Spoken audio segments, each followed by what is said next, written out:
Құрметті Шыңғыл ауданы тұрғындары, соңғы 3 жылда коронавирустың пандемия болғалы халық арасында қызылша мен қызамыққа қарсы егу төмендеді.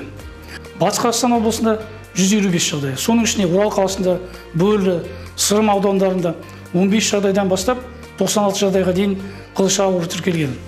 Қазіргі таңда Шыңғыл ауданының қызылша мен сырқаттану бойынша бір жағдай тіркеліп отыр. Ол жағдай Ақшат ауылында тіркелген.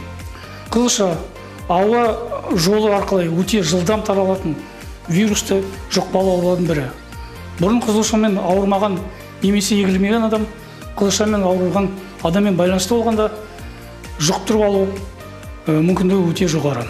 Қазіргі таңда аудан бойынша қызылша ауру бойынша бір жағдай тіркелді. Ол Ақшат ауылында 2021 жылғы бала.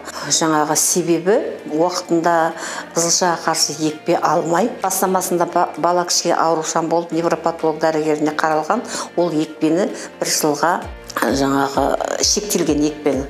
Сондықтан бұл бала әрірек келе сол екпені алмағастан ауырып тұр.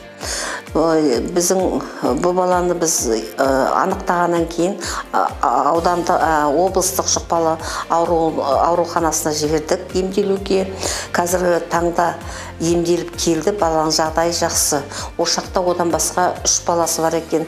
Олар кезінде екпені алып, қазір жағдайлары жақсы. Енді қазіргі жағдайда осыған жаңағы қарсы қосымша тур басталды қызылшаға қарсы. 6 айдан 10 айлық балаға шейін бізде жаңағы не бойынша егілу керек 72 бала, соның 44-і 61%-ке екпені қазір алып болды. Енді біздің нететін жағдайымыз жаңағы балдар кезінде екпені уақытымен алса, балдар бұндай жағдайға келмес еді. Қазір бұл қызылша ауруы жер-жерде, неше түрлі жерде таралып жатыр, бірнеше жерлерде. Біздерде енді тек бір жағдай тіркелгеніме мәз болмастан баланың уақытта екпені алып қаралғандар дұрыс деп ойлаймыз.